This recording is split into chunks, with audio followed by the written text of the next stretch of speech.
전에 군인 규모를 줄이고 교원도 규모를 줄이겠다 하는 뉴스가 나오면서 사람들이 많이 관심을 가졌었는데, 그 내용을 발표한 것이 경제활력대책회의라고 하는 거고요. 그 안에 보면 복지와 관련된 부분들도 있는데, 군인 수 줄이는 거, 교원 수 줄이는 거에 뉴스에 초점이 가 있느라고 복지 생활 서비스 관련해서는 묻혀버렸어요.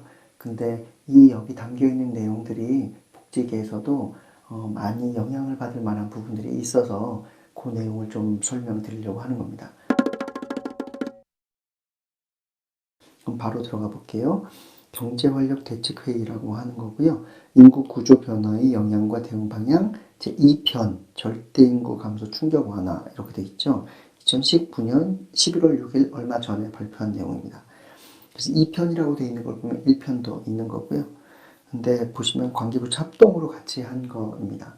그래서 중앙정부가 거시적 관점에서 다 같이 정책적으로 추진하는 그러한 정책이라고 보시면 되는 거고, 관계부처 합동이다 보니까 복지 부분도 포함되어 있고 행정안전부 쪽에 있는 것도 포함되어 있다라고 보시면 되겠습니다. 그래서 내용 쪽으로 좀만 들어가면요.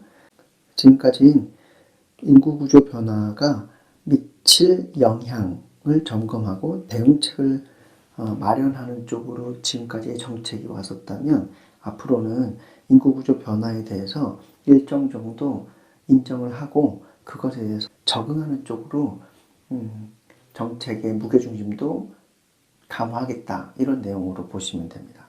즉, 지금까지는 복원하는 데 집중했었다면 정부 정책 방향이 인구 감소에 대해서 대응해서, 즉 복원하는 데 초점이 있었다면 앞으로는 복원도 하려고 노력하겠지만 이제는 적응하는 쪽으로 이 두 가지 투 트랙으로 가겠다라고 하는 것으로 보시면 되겠습니다. 그래서 이런 정책 방향에 따라서 4개 전략을 지금 세우고 있는 건데, 첫 번째는 생산 연령 인구 확충, 두 번째 절대인구 감소 충격 완화, 이게 이번에 한 겁니다. 오늘 말씀드리는 내용이고요. 앞으로 고령 인구 증가에 대해서 어떻게 할 것인지, 복지 지출은 계속 증가할 건데 그걸 어떻게 관리할 것인지 하는 대책은 앞으로 남아있는 겁니다. 그래서 앞으로도 이런 정책 방향들, 특히 경제활력대책회의라고 하는 거는 앞으로 더 발표를 할 건데, 그걸 계속 따라가면서 확인해 보는 게 중요할 겁니다. 왜냐하면 이 안에 복지와 관련된 내용들도 분명히 담겨 있을 테니까요. 그래서 뒤쪽으로 가면 오늘 다루는 절대인구 감소 충격 완화, 도전 요인과 대응 전략인데, 교육 보셨고 국방 보였는데 지역과 관련해서 크게 뉴스가 안 된 거예요. 근데 지금의 도전 요인, 그러니까 어려움에 처해 있는 상황이라고 하는 건 서비스 공급 사각지대가 지금 발생하고 있다. 인구 자체가 줄어들고 있으면서 지역이 공동화, 비어가고 있기 때문에 서비스 사각지대가 점점 발생하고 있다는 뜻이고요. 그런데 거기에 비해서는 협소하게 복지 서비스 대상을 설정하고 있기 때문에 대응하기가 쉽지 않다.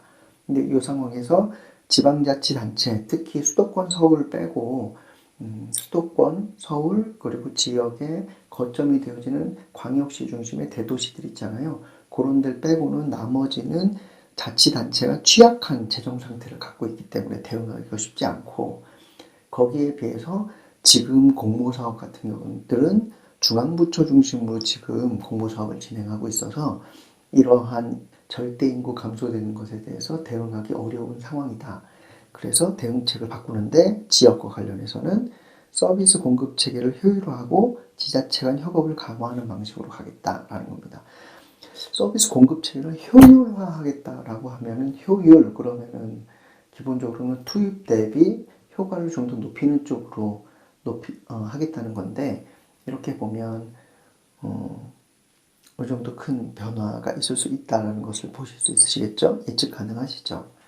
그리고 지자체 간의 협업을 강화하겠다는 겁니다. 지금은 지방자치단체별로 하는데, 지방자치와 예를 들면 A라는 지방자치단체와 B라는 지방자치단체가 있으면 그곳에 서로 협업을, 공동활동을 강화하는 쪽으로 하겠다라는 내용이라고 보시면 될 것 같아요. 그래서 일단 지방 행정 서비스 분야를 어떻게 바꿀 것이냐, 특히 지역이 공동화되는데 비어가는데 어떻게 대응할 것이냐 할 때, 첫 번째 공공생활 서비스를 한 곳에 집약하겠다는 겁니다. 주변과 관련해서는 순환 연결 체계를 구축해서 사각지대 발생에 대응하겠다. 이 무슨 소린가 생각해 보시면 일단 집약하고 연결하겠다 이런 뜻인데 공공시설을 특정 지역에다가 집약시키고요. 주변 지역은 순환 연결 체계를 하는데 주로 어떻게 하겠냐면 교통망 계획을 수립해서 버스와 택시 등을 이용해서 교통 서비스를 지원 확대해서 연결하겠다는 겁니다. 그 얘기는 반대로 얘기하면은 허브가 되어지는 집약 지역에는 거점 지역을 특정하게 만들고 거기에다가 리모델링하거나 센터 등을 신축함으로써 그곳에는 각종 공공시설들이 거점으로 집약되어 있고 지역 주변 지역에서 교통 등의 연결 등을 통해 가지고 왔다 갔다 하면서 이용할 수 있도록 돕겠다. 물론 주변 지역에도 어느 정도 내용이 있습니다. 그래서 여기 예시로 나와 있는 것들이 보는데요. 공공생활 서비스를 어떻게 집약하고 연결할 것인가 하는 특화 모델을 예시로 보였는데 중심 지역을 하나 두는 겁니다. 그래서 중심 지역에는 국공립 도서관, 응급실 운영 의료기관, 문화예술회관, 체육관 등을 여기에다가 두도록 하되 이렇게 주변 지역과 관련해서는 대중교통을 연계하는 방식으로 할 거고요. 주변 지역에는 유치원, 작은 도서관, 어린이집, 경로당 등을 두어서 그래서 여기에서 나오도록 왔다 갔다 하도록 하겠다는 건데 이렇게 생각해 보시면 쉬울 것 같아요. 예전에 학령기 아동들이 줄어들어가지고 지역별로 학교들이 다 있었는데 작은 학교들은 폐교시키고 그 다음에 거점 학교 같은 곳으로 통폐합시킨 적이 있었잖아요. 그 대신에 통폐합시키되 주변에 있는 학생들이 이렇게 거점 학교로 오갈 수 있도록 교통을 제공하는 방식으로 학교들을 효율화, 다르게 말하면 우리가 보통 익숙한 단어로 하면 구조조정 이렇게 했었는데 그런 흐름들이 있을 수 있겠다. 자치단체 간의 협력을 활성화하겠다라고 하는 건데요. 자치단체 재정이 취약해졌잖아요. 그러다 보니까 각 지자체별로 같은 개수의 공공시설물들을 두고 공공행정 서비스를 제공하는 것이 너무 취약한 재정으로는 감당하기가 어려운 형태가 되니까 A 지자체와 B 지자체가 서로 협약을 맺어서 서비스하는 것은 공동으로 운영하는 방식으로 해보면 어떻겠냐 이런 제안들을 지금 중앙정부가 하는 거고요. 이것은 취약한 지방재정을 보완하기 위해서 협약제도와 협업조직을 만드는 것을 제안하는 겁니다. 그래서 문화체육, 환경, 의료, 복지, 여기 복지 부분도 있죠. 복지 등과 관련된 부분들을 협약을 통해서 행정 서비스를 공동으로 제공하는 부분으로 하되 이것을 하게 되면 행정적이든 재정적이든 지원을 해주겠다. 여기서 지원이라고 하는 건 인센티브제를 말하는 거고요. 특별기부세라고 하는 것이 있는데요. 그것을 우선 선정해 주겠다. 그리고 대규모 사업 추진할 때 타당성 조사라고 이게 통과해야지 실제로 대규모 사업이 진행될 수 있는 건데요. 그때 가점을 부여하겠다라고 해서 행정적, 재정적 지원을 검토하고 있는 거죠. 이러면 이런 인센티브 때문에 이렇게 협약제도를 운영해서 지원도 받으면서 재정도 아끼는 지자체 간의 협약제도 같은 것들이 좀 더 활성화될 가능성이 높아진다고 보시면 될 것 같습니다. 그리고 또 협업조직을 만드는 건데 지방 재정을 절감하기 위해서 행정기구를 간소화하는 기관을 공동 설치하는 건데요. 무슨 기관을 공동 설치할 거냐? 기관 공동 설치가 가능한 분야로서 뭘 얘기하느냐 하면 감사위원회 그리고 보건소 등의 정형적이고 집행적인 분야의 기관들은 가능하면은 협업조직으로 공동 설치해보면 어떻겠냐 라고 하는 걸 제안하는 거고, 여기도 마찬가지로 인센티브 제도를 두어서 자치단체가 이 정책들에 따라올 수 있도록 만들겠다라고 하는 겁니다. 그러면 저희가 한번 생각해 볼 만한 것은 기관 공동 설치가 가능한 분야 중에 복지기관도 과연 전형적이고 집행적인 분야인지 한번 생각해 볼 필요가 있고, 이런 흐름으로 들어간다면 복지기관도 서울, 수도권, 그리고 광역시 이런 곳을 제외한 나머지 복지기관들은 이런 흐름들에 많이 영향을 받을 가능성이 높다. 이렇게 보시면 될 것 같습니다. 세 번째에 보면 지역 공모사업 연계 혁신이라고 되어 있는데, 지금은 지역 공모사업이 중앙의 개별 부처 중심으로 설계 운영되어서 유사 중복 사업이 많다는 겁니다. 그래서 지역 문제 해결에는 한계를 갖고 있는데, 그래서 무슨 사업을 도입할 거냐면 지역의 민관이 함께 계획하고 함께 대응하는 가칭 커뮤니티 임팩트 사업 방식의 사업 설계를 추진하겠다라고 하는 겁니다. 여기서 커뮤니티 임팩트라고 하는 이름들이 나오죠. 예전에 사회복지 공동모금회에서 많이 사용했었던 단어인데 이걸 도입하겠다는 겁니다. 여기서 말하는 커뮤니티 임팩트 사업의 내용은 소지역의 지역 주체를 중심으로 지역사회 문제를 스스로 발굴 해결, 이를 민관이 협력하여 지원하는 지역 사업인 건데, 여기서 핵심은 소지역 그리고 지역 주체인 민관 이렇게 들어간다라고 보시면 될 것 같아요. 그래서 여기 보시면은 민관 했을 때 누구누구를 이야기하는가? 지역 전문가, 지역 활동가, 기업, 공공기관, 민간기금, 공공자원 등인데, 여기서 눈에 띄는 건 지역 전문가, 활동가, 그리고 기업, 민간기금 이런 데들도 다 포함시켜가지고 하겠다라고 하고, 기업 사회공헌 등의 전문 지원기관 등도 같이 MOU 맺고 하겠다. 그리고 민간 전문기관들도 MOU 맺겠다. 이런 그림들을 그리고 있는 것으로 보면 될 것 같아요.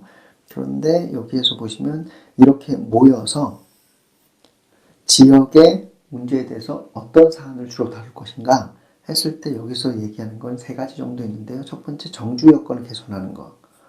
이거는 제가 생각할 때는 정주 여건이라고 하는 거는 지역이 점점 비어가서 빈집이 발생하거나 이런 상황이 되면 빈집 때문에 슬럼화가 되고요. 슬럼화가 되면은 정주할 동기가 떨어져서 사람이 떠나게 되고, 사람이 떠나면 다시 또 빈집이 만들어지면서 슬럼화 되면서 다시 또 사람들이 더 떠나게 되는 그런 상황들이 발생되는데, 이걸 먼저 겪고 있는 나라들이 선진국 중에 일본 이런 애들이 있죠. 미국도 이런 상황입니다. 그래서 빈집이 많은데 이런 빈집들을 개선함으로써 민과 간이 같이 협력해서 빈집들을 공원으로 만든다든지 이렇게 정주 여건들을 개선함으로써 더 이상 이것 때문에 떠나지 않도록 만들어내는 프로젝트를 많이 한다고 합니다.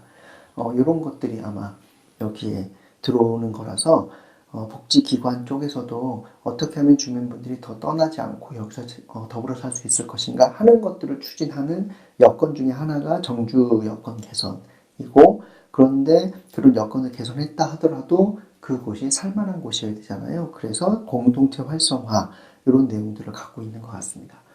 지역경제 활력이라고 써 있는데 두 번째예요. 요거는 제가 지난번에 읽었었던 시사인의 빈집 프로젝트 내용이 있는데, 그 내용들을 보면 지역경제를 활성화하는 거는 이제 거의 쉽지 않은 사안이고, 이거는 민과 간에서 노력한다고 해도 인구 자체가 줄어들었기 때문에 활력을 만드는 건 어렵지만 정주 여건을 개선하고 살만한 지역사회 되도록 만들어내는 것까지는 다른 지역에서 많이 하고 계시는 것 같아요. 그런 쪽으로 아마 정부도 정책을 잡고 가지 않을까 싶습니다. 그래서 이런 사항들이 언제 추진되는가 보면, 인구 감소에 대응한 공공생활 서비스 체계 개편은 지금 2019년 4분기 지금부터 이제 시작하겠다라고 보시면 되고요.